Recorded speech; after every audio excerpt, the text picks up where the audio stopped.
to take my hands off the handlebars then. I thought I was going to get blown into a hedge.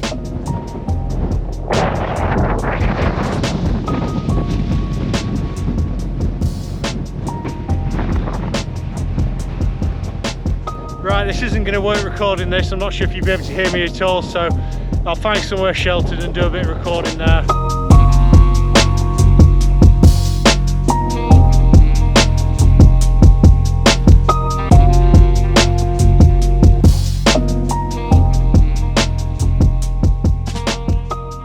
Hi everyone, welcome to the video and thank you for joining me in a very sunny Yorkshire today. Although it looks a lot nicer than it actually is, although the sun's out, we've got gusts of about 30 to 40 miles an hour, so I was hoping to video this on the go, but it's just not going to be possible. I nearly lost it a couple of times with one hand off the bar, so I'm certainly not risking it with both. So I found a nice little spot here to grab some shelter and yeah, just have a quick catch up. So I mentioned in my previous video I was coming up to 6 months sober, and I said that I'd probably do another video on that, going into a bit more detail on why that is, and today's actually the day. So 6 months today without a drink, and I just thought I'd go into it briefly on my reasoning behind that and yeah, how it's affected me and also my training. So I actually made the decision to stop drinking following a busy summer last year. I found myself socialising quite a lot.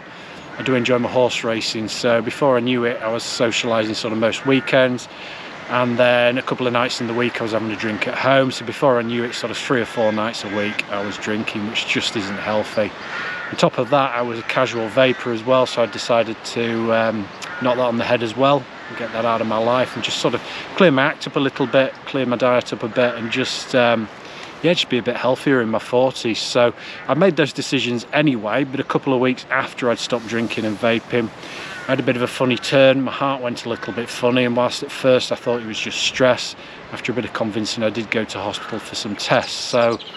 So yeah, I was in A&E for a good few hours. They did some tests. At first they thought it was probably nothing, but on further investigation and a cardiogram, it turns out that I was having an episode and I actually had atrial fibrillation, commonly known as AF or AFib. So yeah, I was diagnosed with that. It was a bit of a whirlwind over a few days, and sort of yeah, certainly knocked me finding that out. So that was kind of the first step, really, was being diagnosed with that. I went back for several checks just to make sure it wasn't something more sinister causing this. I'm quite young to have it, but there are also people a lot younger than me that do get diagnosed. So yeah, that was a shock to the system, really. So since then I have been trying to clean up my act even more. And I think this whole video thing and YouTube channel stemmed from there, really, that whilst I was going on that, as cheesy as it sounds, journey, I thought I might as well catalogue it for myself as well, just to push me a little bit more, and yeah, just something to be quite proud of, really. I do enjoy cycling, so why not? I've seen other people do it, and you know, okay, they're more flamboyant and much better cyclists than me, but I just thought it'd be a bit of fun to share it with some people out there. So I didn't want to start off the channel initially based on AFib and stopping drinking and whatnot, and I don't know, it's a bit of a cliche, really. So I didn't mention it in the first few videos because I don't know, this is a good thing to do anyway, I think, even if somebody hasn't got health issues or being diagnosed with something. So to me it just sort of made sense not to mention it initially, but then a couple of people had asked and I thought it'd be quite good to sort of share my experience with AFib as well, and hopefully people that have been diagnosed will realise it, you know, it doesn't mean you've got to stop exercising. In fact, it's encouraged, and I know I've got it very mild. I do have some very mild episodes, and some people sadly are in an episode all the time. They're struggling with a high heart rate and feeling fatigued and very, very ill. So I do realise I am very lucky and I have it very mild, but it's, I guess, for those sort of people out there that are dealing with it, that you can still exercise and it does help you. My doctor said that I can do as much exercise as I want and push myself as long as it's safe to do so and I don't go silly, which I guess is probably borderline from some of my recent videos, but there you go. So I'll put a link down below into AFib because I could talk about it, but I'm not a doctor. I only know the very basics, but you know, it is quite a complex heart condition and I know a lot of people do suffer and it is becoming more common. It's one of those, really. I'm not a tin hat brigade, but this came on after COVID and I noticed cases have risen since COVID.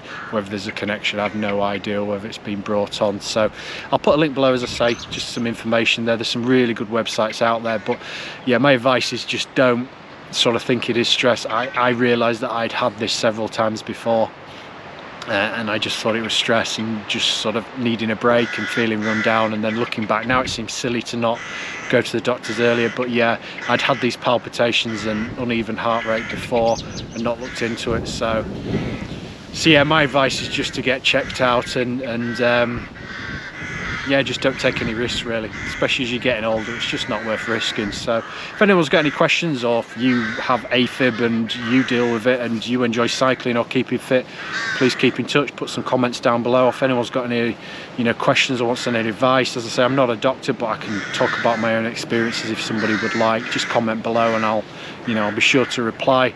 And just check it out. If you do feel palpitations or your heart's not right, just get it checked out. Just don't piss around. It's just not worth risking, is it? You know what I mean? I got this diagnosed and I've had no further issues or anything, so at least I know what to look out for now. So there we go. Anyway, I've waffled on enough, so I'll get back to the cycling. But I just wanted to let you know the reasoning behind the channel, and there we go. Now you know. Right, I'm gonna hit the road. Sun's back out, and I think I've got a bit of a tailwind on the way back, so yeah, we might smash it on the way back though.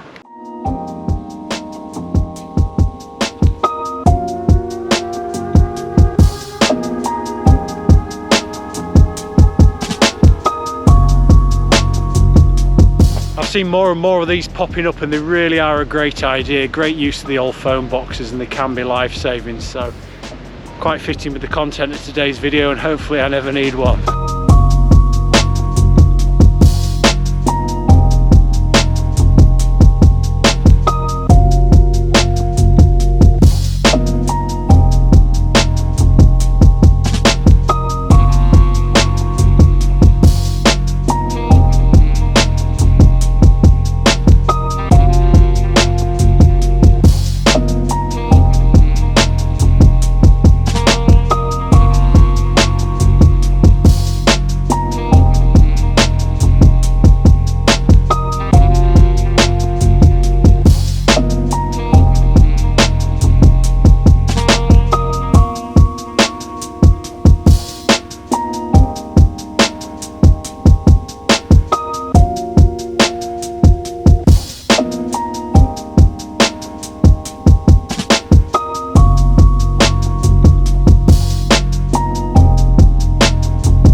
Right, so I'm nearly home.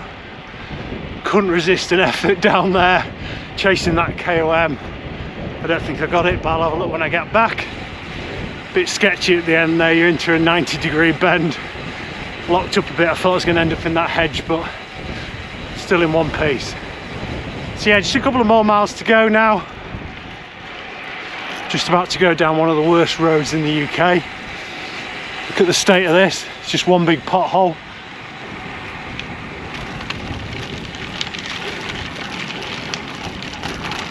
Whoa.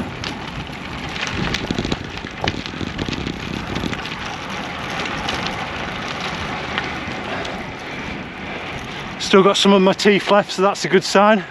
Hope you enjoyed the video and learning a little bit more about me. As always, until next time, cycle safe, and I'll catch you all really soon.